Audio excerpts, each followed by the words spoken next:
Ndoki mmammanụ. Ndoki mmammanụ. Ndoki mmammanụ. Ndị enwe m onupụtala anyị n'ụlọ ọhịa lọrụ kịta. Ndị ego ọrụ, ndị ego ozu, ndị ego ahịa. Onụlọ ọlụ anyị. Asị Chineke atụ Chineke mma na ịdị n'ụlọ ọhịa ala. Mana na ndị dị n'ụzọ da ala ọrụ ugbu a. Na-elapụ elu ụlọ. Chineke duru anyị gaa duru anyị l'ọhịa. Chineke mma. Ụmụ Ndoki uke m abịalakwa n'Outage anyị. Anyị nwere ihe anyị ile nkwunye onu ode anyị mkpaka obu. N'ihi Ndoki si n'ọwụ akọruo egeruo. Ọwụ ihe Ndoki si ọnụrụ be nwanne agbala ọsọ. Ihe nke ọwụla ọda ata nwanne iso n'ọwụ ihe ikode mụ bụ ka enweghị m atụpụrụ ya ọnụ. So anyị were ohere asị anyị kwuola onu na nwere ihe ede eme edenwe ure. Ali Ndoki dị na-enweghị okwu kemgbe abalị ole ugbu a. Ya anyị wụ ihe gbasa akwụkwọ eji amara anyị. Nwere m na akwụkwọ anyị dị yuzu na Nigeria sef na nkedo ma dị yuzu akwụkwọ. Ọ na Ali Ndoki ka ọhịa. Ozinye ezi na Ali Ndoki mede na-enweghị okwu. Azụ Ndoki ndị ekwu okwu Ali Ndoki n'ofe emili. And odenwure ụmụnne anyị rọ dị ewe iwe wesị ndị power station iwe ka obobo si n'odenwe ozi ezi. O medoro enwe okwu n'odenwure. So n'Outage aka anyị si anyị n'otudo enyo onye gbasa akwụkwọ nwa n'ihi ike. Anyị ma na o nwere okwu kemgbe nwebara kepụ ewu mmekpaghị. Ọwụ na ndị Ndoki kwesị nwere okwu sọ ọwụ na ndị na-ere okwu si na wemenye anyị na-nghọta n'ihi ike o meso anya imiduru so imide. So anyị si n'Outage anyị n'otudo ụmụnna anyị enyo na Ndoki ofe emini. Outage anyị ma akpọle ụmụnne anyị ndị anyị mara na ofe emini. Ụmụnne anyị nye owe enyo ndị gbasa akwụkwọ na Zụkarọ. Mmadụ anyị akpa m ugbu a wụ nwanne anyị Barrister Uke Agume Nweke. So Uke Agume Nweke will come on. Biko, hello, good evening. Good evening, sir. Hello. Good evening, Uke Agume. How are you, brother? I'm fine, my brother. Olai.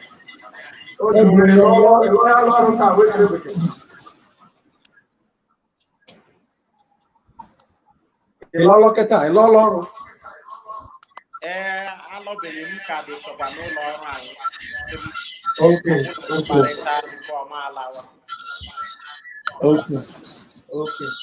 All right.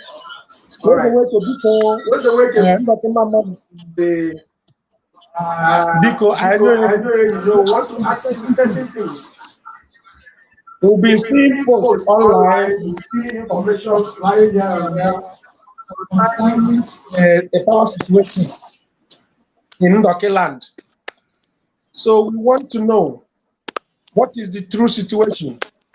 Please update us. Let us know what is going on, because as we believe Ndoki Wale, today a lot of persons out there will want to know from us what is going on as it has to do with power supply in Ndoki there. Please talk to us.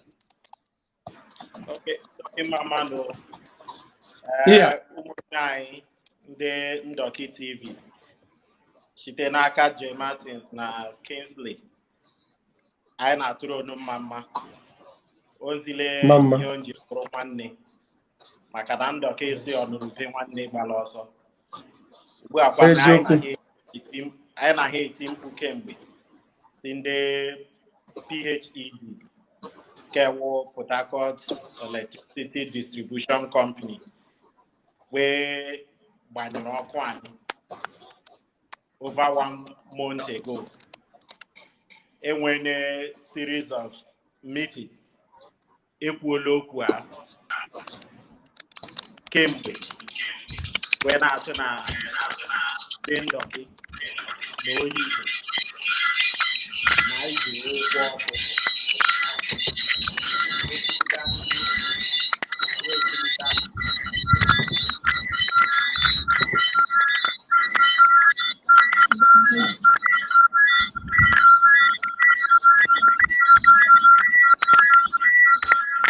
Go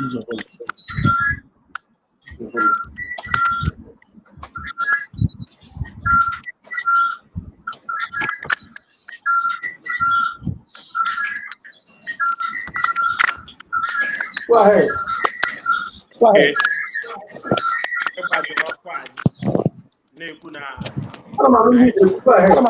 Go ahead. Naiji will walk. I'm up with 5 billion naira. We'll walk before where awkward. I know to one a low tide with 5 billion. With a meter, we reach here, e.g., lot than 5 billion naira. You know what did you wear when the case? But Oku bit of water since 2017, 2018. The Oyigbo mere protest because of Ozojo, because of Onwewani, then a senior position on a shell or on a PhD or on Farm Power. All that companies in our own Oyigbo local government. Remember that protest, Minister for Power for a meeting. Emegidere meeting na Abuja. I said in Ndoki na Oyigbo, we would hear we will. I push ya in that away on when in the line. Mabage na Nyaje a power station. She na Ndoki na Oyigbo. I went several oil wells. I want a farm 5, farm 4, a farm 6. Nation there, Yendo dog. A ching go home. What I'm done the way now I want to game our no donkey. Toru. You know,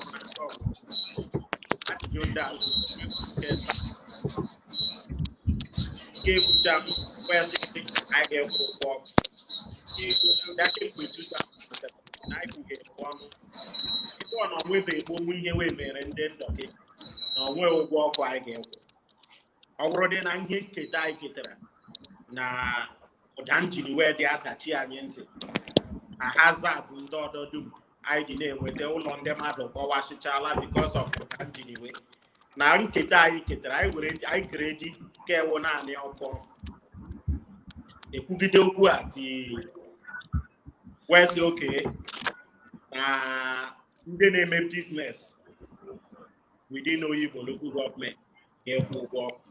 I say, where you work, we can in your meter. Amara Outage are charging with. I won't pay. It's a way you work. Came born. West okay. They guy who a low taggy him, but now when a more expensive. Now meeting on Abuja under the auspices of Ministry of Power. I resolve to say share other companies, including Farm Power. We got for they do companies do the local government. We would but the way give now work. Came born the Ruka web and now. We went to for meeting now. Until 1 month ago, web work about your na ndị PhD si webanye ọkụ na ike wee generate na wee wu distribution company and na ihe wee distribute na wee na-eme akaụntụ anyị na-ajụsị ka ọ bidoro ọhụrụ wee gaa jụọkwa ajụjụ nke akwụsịrị na 2018 ihe a megidere ti ụmụ Ndoki na ndị Oyigbo local gọọmenti dum si na ọ bụrụ na wee gbaa ihe ọkụ anyị na anyị ga-aga njem iwe ewu protest gbaji okwu agenda wota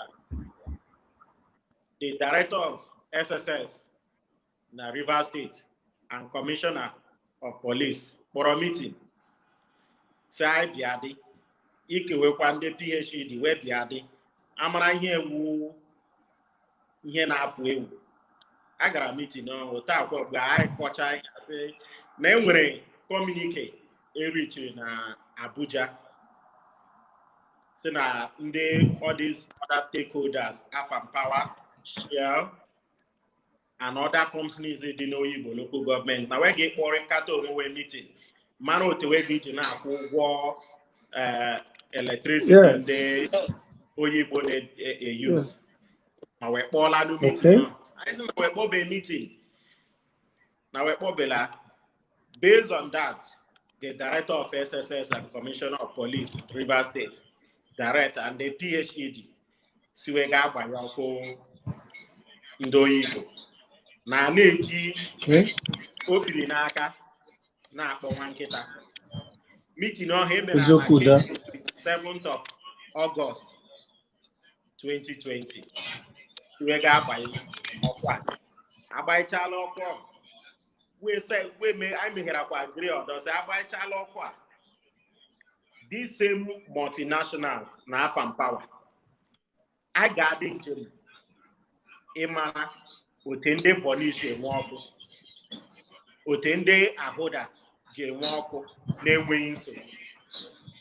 I got me inquiry all those things so that our emechala inquiry all those things. Lawyer, I give more time me or Kundeko Yibo na can't guy preaching.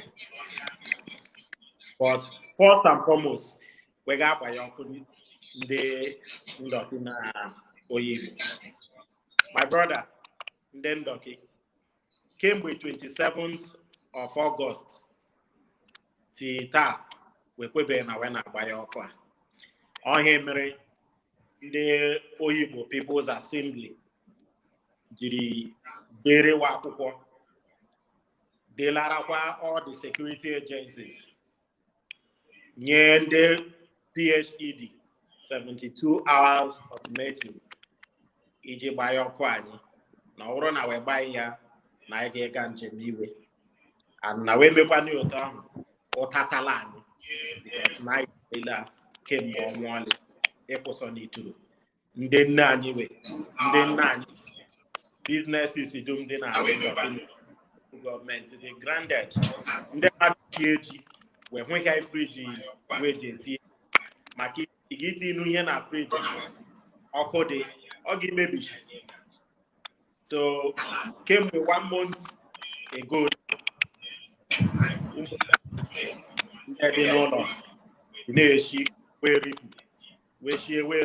and I mara ihe Nigeria nye they pocket friendly at all. I hear Monday the number. My own I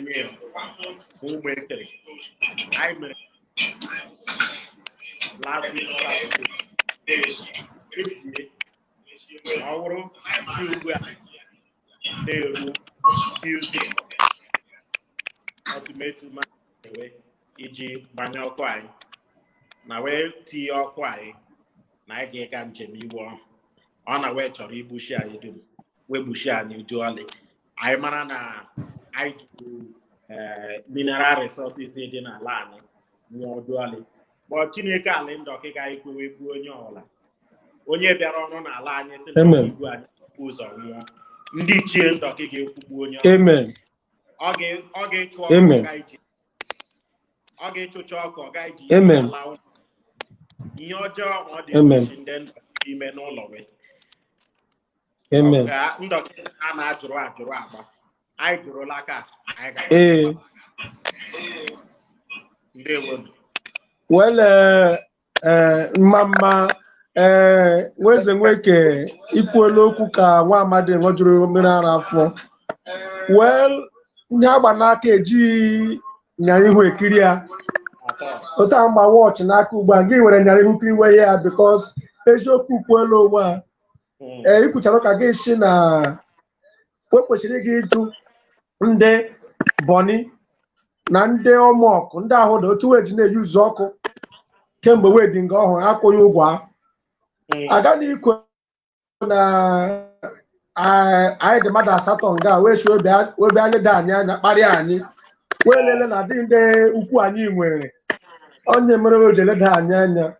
But you know, Belanya, you Kuruba Jireji.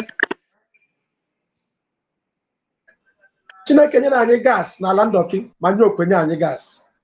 And the activities of the power station in Ndoki over the years has caused a lot of health challenges to Ndoki persons. I keep asking, the environmental impact we are suffering from the activities of gas, flare gas, and everything they are flaring around us. How are they compensating us for it? Or is it because we don't know how to carry arms and go about in a militancy level? Is that why? Because we are friendly, we are hospitable people, so we should be treated in a manner that we will not die for being hospitable. May the gods of Allah forbid, God Allah forbid such thing. Amen. My brother, Ndoki man is solidly behind you. Ndoki man is solidly behind you, and whoever is going to come out for this protest. Because it's an annoying thing that the Jews that lay a golden egg will not be taken care of. We are not asking for too much. You cannot be in darkness in Ndoki land and generate gas and generate power to other ethnic nationalities. It will be too wrong. So we are calling on whoever who is in the power sector, the PhD, to please listen to the Ndoki people. Yes, Ndoki Mamano is an offshoot of environmental activists. We cannot sit down and watch anybody take us for granted. That is something we will never do. Barrister Ukagume Nweke, we are solidly behind you. Protesting, asking for what is your right is constitutional in a democratic setting. You have the right to say no to mistreatment. You have the right to say no when your rights are being infringed on. You have the right to ask questions for a better attention in your community.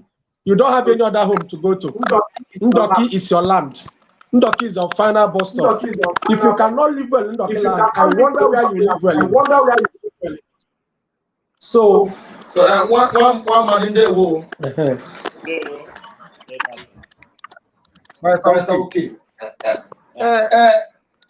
We would like to hear from you one word for Oyigbo. Is the protest for Oyigbo people alone, or both visitors, strangers? Because we saw a press statement from you guys, and the press statement was also referring to churches and all that.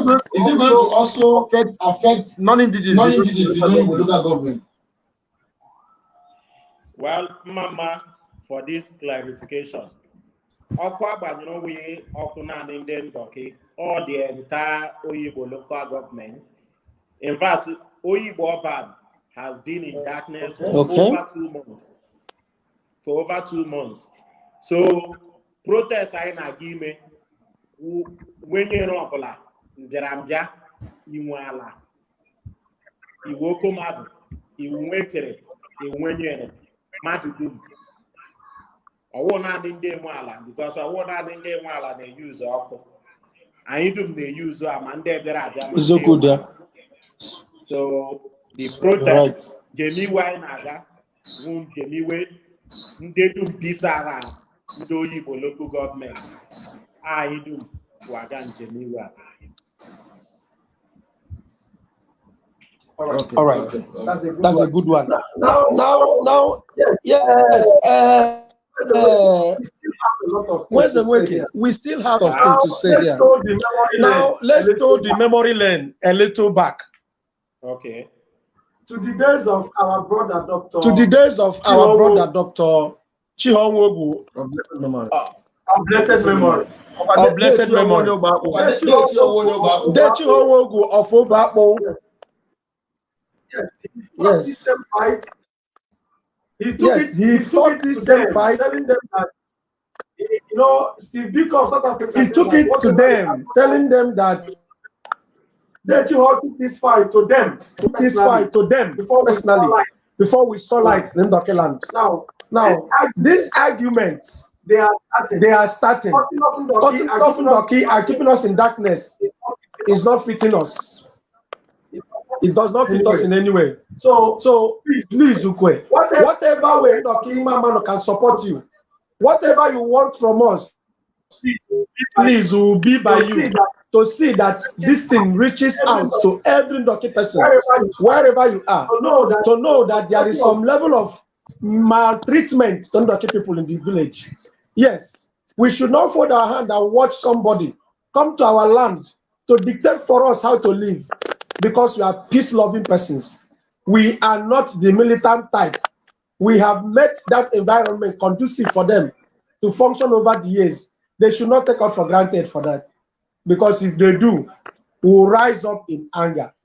Please, we are supporting a violence-free protest. We are supporting that placards should be carried protest. Man is standing on the grounds that it has to be a violence-free protest where you go about you airing your view freely, talking about mistreatment you're getting in the Ndoki land. That is what we support. So please, I trust that with your person, you will be able to conduct it successfully. We are behind you. We are behind you. Okay, stand for what is good in Ndoki land. Let me reassure you. I will condemn this. Let me reassure you, my brother. Yes, sir. Ndoki, that what you have planned as yes, sir. Yes, sir. Is a peaceful protest. Sensitization has been going on. We are not going to carry arms because we are not armed people. What we are going to do is to speak in one voice to say we are not going to pay electricity bill and we need our lights back. Is it that we give it back to us? Yes. Or they will kill all of us.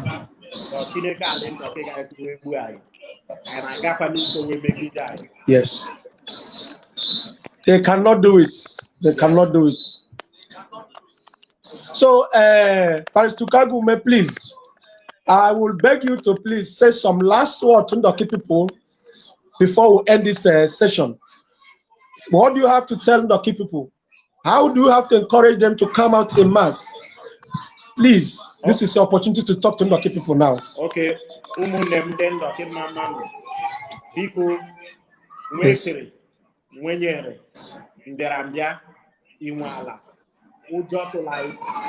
Ishike n'ụbọchị anyị ga-ekwuru onu na mgbe na-adịghị anya pụta bịa tinye aka anyị gaa njem iwe a ihe ọla gị bụ n'obi wụ na always peaceful protest, and to achieve that peaceful protest I set up various committees including security committee that will ensure that the march within and around the local government will be peaceful. Biko ojotula onye ọbụla nwenyere nwamgbe ọtọ ndị okorobịa ndị agbọghọbịa anyị dị n'ama jisi ike lọhịa ụlọ ya tinye aka because ọ bụjiri ọ na-akpọnwụ agbachiri ọkụ a wee were ote a were a ọ ga-enye anyị nsogbu. I maara na gburugburu ugwu eze, so anyị chisili ike pụta wee n'olili olu anyị Ndoki mmanụ.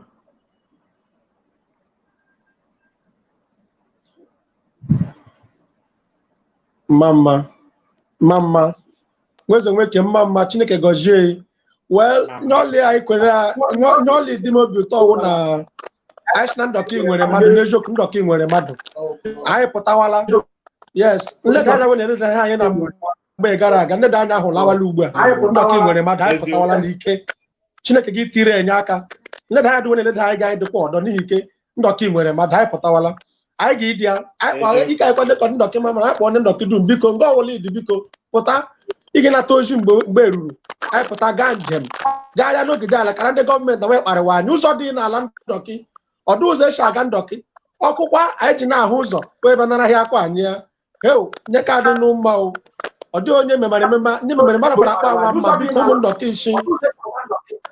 Ndị kpọwa PhD. Onu werekwa na ire onugwu eze n'ọnụ o. Ọ wụrụ ike onu kemgbe onye edo tọ gị dị onu mma.